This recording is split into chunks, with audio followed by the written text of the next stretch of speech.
Meron pa rin nagtatanong kung paano sumali, mga lods. Totally, may ginawa na akong video dyan. Pero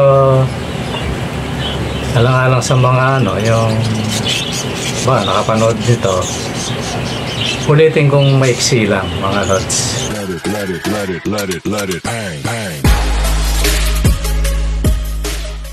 Magandang araw, mga lods. Ayan, dito na naman tayo. Hindi na kayo, mga lods, kasi medyo yung mata ko, ma-update. Kaya nag-dark glasses ako, mga lods, para hindi nyo masyado makita yung minsan pumipikit ako kasi kinusot-kusot ko kasi, kaya yun na-irita. Pasensya na kayo, para ako si Willie Garte, mga lods. Ayan, mga lods, tawag na ito. Meron pa rin nagtatanong kung paano sumali, mga lods. Totally, may ginawa na akong video dyan. Pero alang-alang sa mga nakapanood nito, ulitin kong maiksi lang, mga lods. Ayan. Una ganito, mga lods. Una ganito,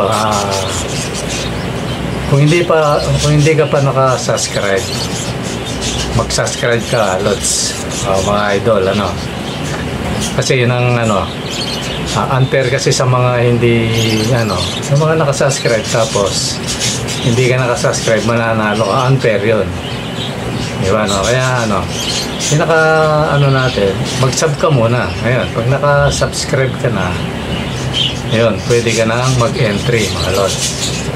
Ngayon ang tanong, magkano yung entry? Mura lang naman, 25 pesos, mga idol.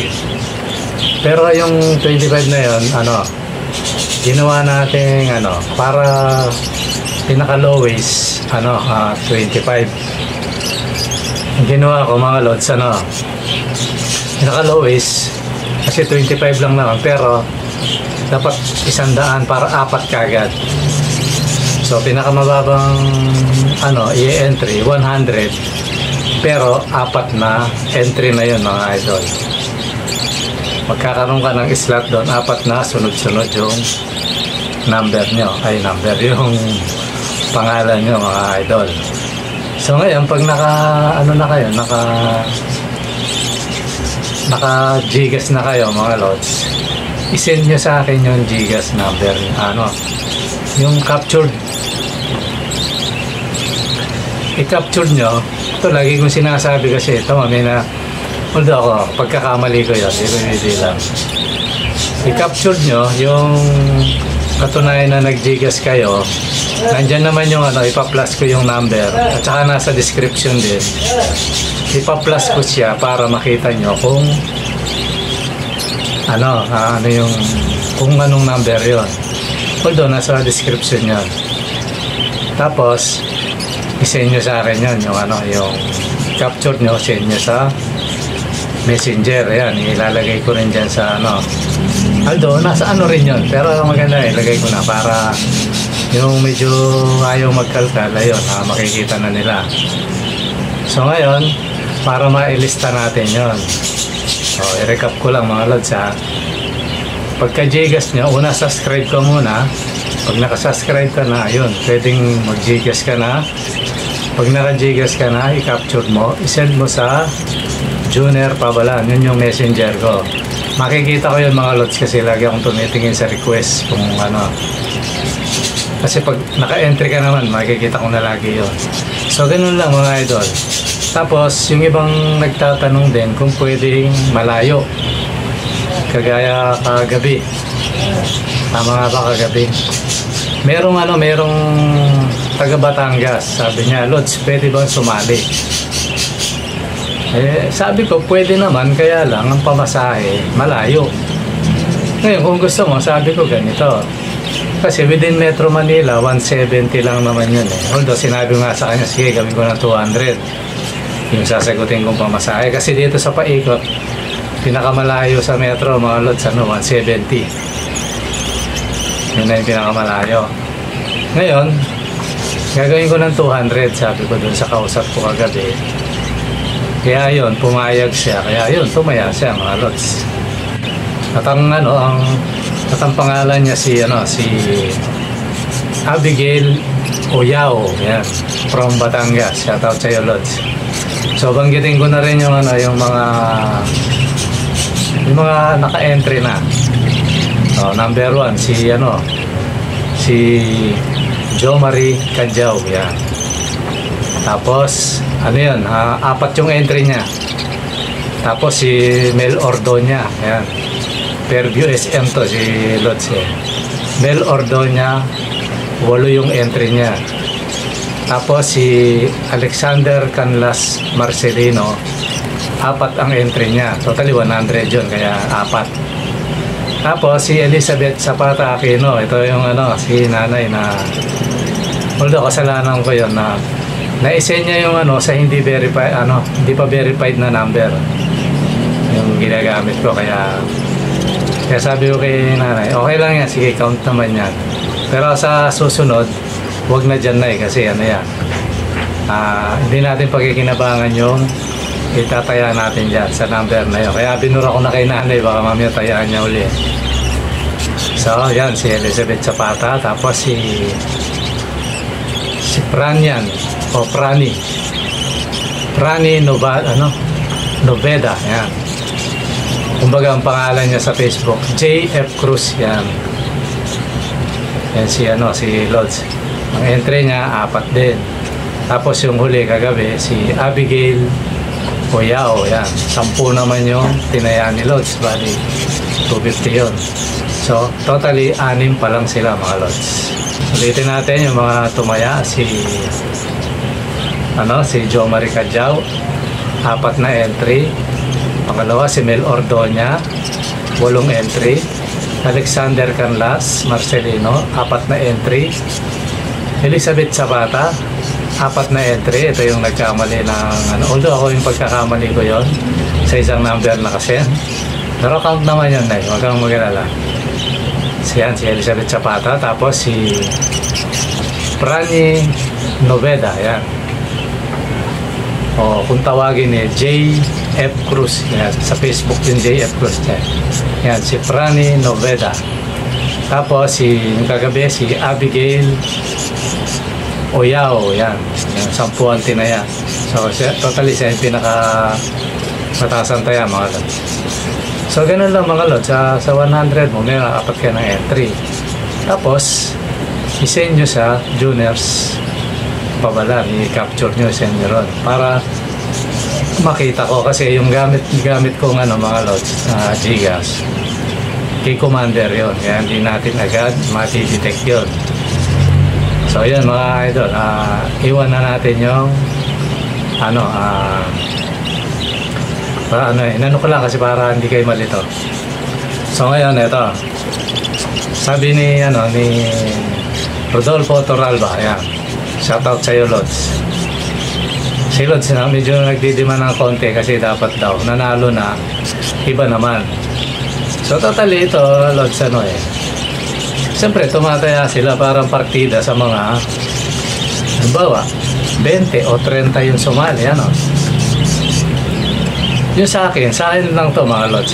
Although pakikinggan ko yung comment nyo, kung sino yung maraming comment, pakinggan natin.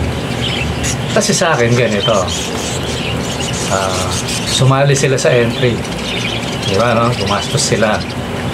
Tapos halimbawa isa lang naman ang papala rin doon, 3 kids, yun ang premyo natin, 3 pares na para kids, So ngayon parang pinaka-partida ko dun sa hindi nanalo, yun, magpaparapol ako, depende sa kasi isa lang namang pares yun. Ngayon kung medyo sumobra dun sa kota, gagawin ko 2 pares yung pamimigay ko doon sa mga sumali, siyempre, diba, sumali sila sa palaro.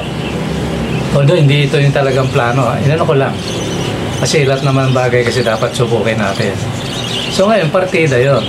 So ngayon doon sa circle na yun na sumali, hindi ka man pinalag, may chance kang manalo sa libre. Pero isang pares lang mga lods. So yun yung ano ko doon, yung pinaka-formula.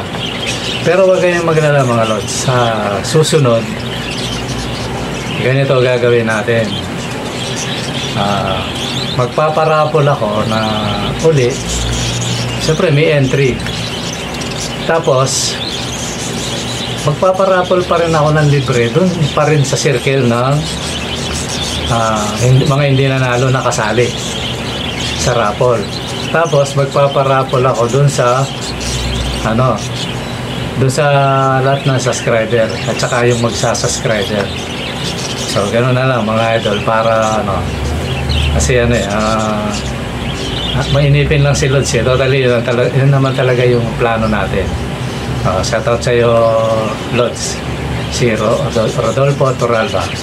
Hindi ko yan mga Lods, hindi natin kinakalimutan yung para sa mga subscriber. Siyempre lang yun, may nag-suggest lang, although tama naman yun, tapos tama rin yung mga subscriber bigyan. Yun naman talaga, huwag kayong mag-alala, baka balang araw puro na yan, puro libre na yan, wala nang pati pa masahe, kasi mabigat yun ngayon tanungin ko kayo kung payag kayo. Libre yung libre yung para kids. Sagot niyo pa masahe, payag kayo. Di ba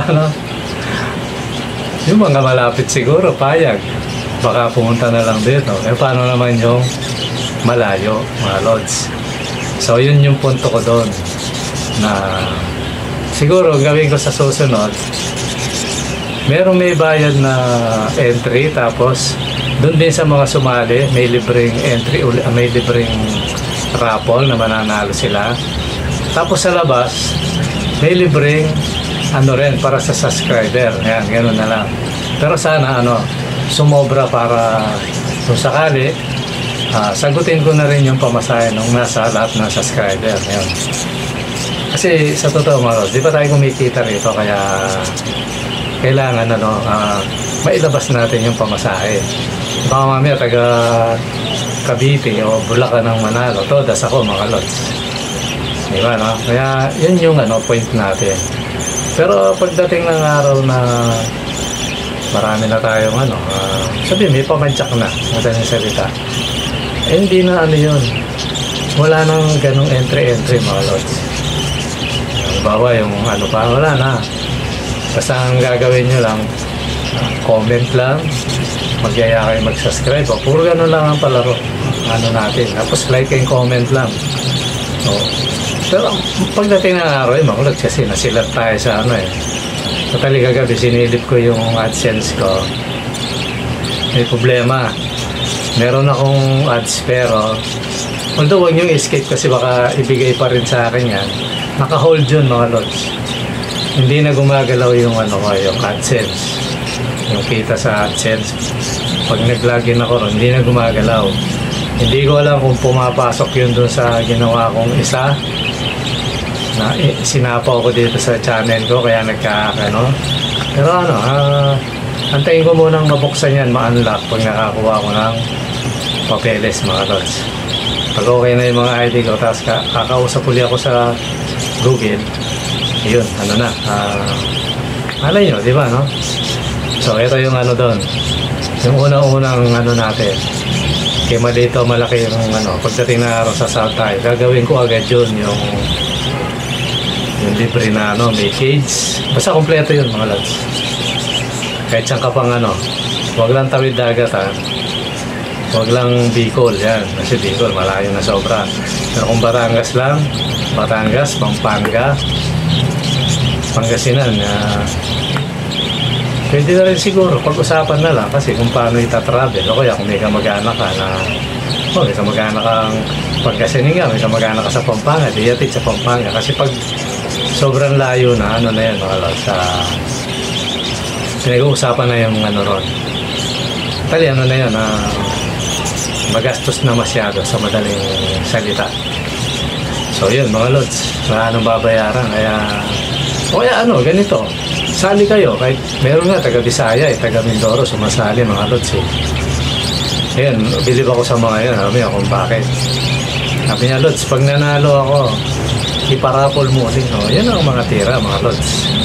Para kumalat yung mga kits natin, di ba, no? Yan yung mga, mga original supporter, yan.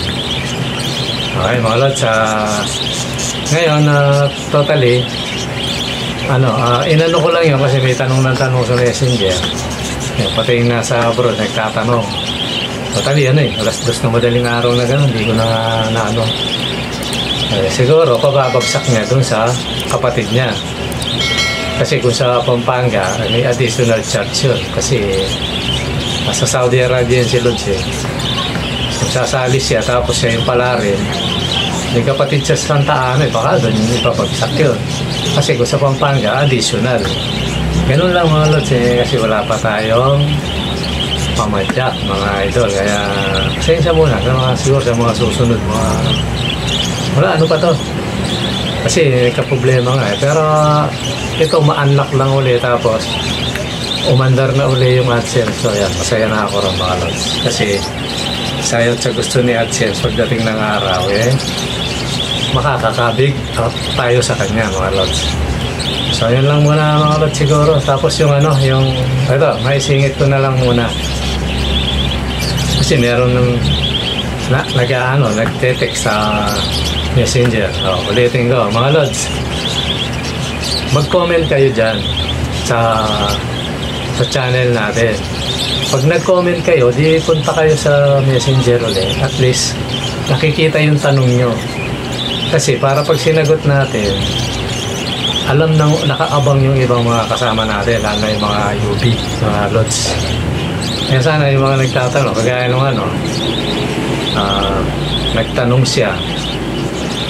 Yan nga, yung paano daw ba gagawin, di ba, no? Sa messenger yun eh. Tapos yung nagtanong din na ano ba ang pwedeng pagkain sa mga mga bago yun eh. Mga gulay at saka mga kasi takot siya dahil may mga gulay na toxic, di ba, no? O yung mga prutas na may toxic, yung buto. Although minsan sa prutas lahat, kagaya ng avocado, yan eh, toxic yan eh. Makakala niya masustansya yan sa ibon. Hindi, sa tao masustansya yan, pero sa ibon patay ang ibon dyan. So yung mga ganun, mga Lods, comment kayo para diyan kayo mag-comment. Tapos gusto yung pumunta sa messenger, punta kayo. Pero yun, pag maganda siyang i-topic, punta kayo sa messenger na, pero nagtanong na kayo sa comment section. Hindi doon natin yan, doon kita sagutin. Pag medyo maganda siyang itatopic natin, mga Lods.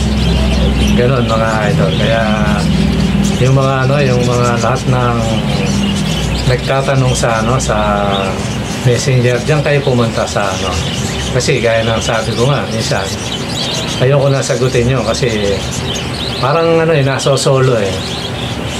Kumbaga selfish ang dating natin nun, mga Lods. Di bali kung ang tanong mo lang, Lods, paano sumali, di ba, no? Although ang common naman doon nakapunta ka sa pero hindi ka nagtanong sa di ba, no? Pero yung mga dating kasama, yung nate-text na ako, walang problema yun, mga Lods. Kagaya kagabi, madaling araw, walang kaso yun kasi na yun. Kumbaga na yun nakikita na natin yung mga text nila. Kaya okay lang yun. Pero yung mga tanong na mabibigat, kagaya ng mga sakit, mga pagkain, paano ba dapat gawin, sa comment section kayo, mga idol. Kasi dyan naman talaga tayo sa platform na yan. Secondary lang yung messenger. Yung messenger, totally pag halimbawa, bibili ka, o kaya sasali ka sa entry na dati ka nang nagte-text, ayun, pwede na yun. O kaya basta may transaksyon ka na dati, nakausap mo na ako dati, pwede yun. Pero minsan tinuturo ko pa rin eh. Bagay sila alam na nila yung ginagawa nila. Pag may tanong silang patungkol sa ibon, nagko-comment sila. Tapos pag medyo may tanong lang sila na isang personal, yun, doon lang sila pumupunta sa messenger, mga Lods. So yun, kaya yung mga yung gustong uli pag-avail niyan, Tapos yung yung mga gustong sumali, yan. Sali na kayo mga lods kasi yan. Pag mga dalawang sunod lang yan, tapos tigil ulit mga idol. Ganun lang yun. Saka nagbabalak akong hindi ko alam kung re-reduce ko muna. Papahinga ko yung mga ibon o ano ba. Kasi ganito mga lods, paparami tayo. Kasi paparapol natin sa totoo okay, sanay naman tayo sa mga ganon na sa mga raffle na ganyan kaya lang minsan rin siyempre parami ibon niya, di ba, no? Yung iba hindi na sumasali, kaya sana sali rin kayo mga lods, parang suporta lang. Kasi sana kung sosobra to bibili ako ng page ang tatargetin ko mga lods para maganda ng tingnan yung mga kulungan natin kasi wala, madilim pag siguro gagawin ko na lang yung mga sa mga breeder. Gagawin ko na lang tapos puro double cage ang bala ko Okay mga lods, siguro hanggang doon lang muna. Kung may nasabi man akong mali, pasensya na kayo, hindi natin sinasadya yun. Tapos sabi na kayo mga lods, mag-subscribe na kayo, hindi pa nagsasubscribe pero nanonood. Tapos puntahan nyo pala yung Lods Juniors TV yan. Ito rin yun, makikita nyo yung mukha rin na to. Tapos yung mga topic patungkol din sa ibon para hindi napakinggan dito, mapapakinggan nyo doon mga lods. Although yung selective yun, yung channel na yun. Kasi balang araw, ang bala ko sa channel na yun titingnan ko kung maging okay pa tong channel na to, tapos kung parehas okay, isa sa dalawa ang gagawin natin pag nasa probinsya na tayo balang araw, kung buhay pa tayo mga lods yung isa gagawin natin adventure yung channel na yun alin sa dalawa, ito o yun, gagawin natin adventure kung saan tayo pupunta ron kasi probinsya yan marami tayong mapupuntahan doon. Baga halo-halo yung natin doon, pictures natin mga lods. Kaya supportahan nyo yung isang channel mga lods.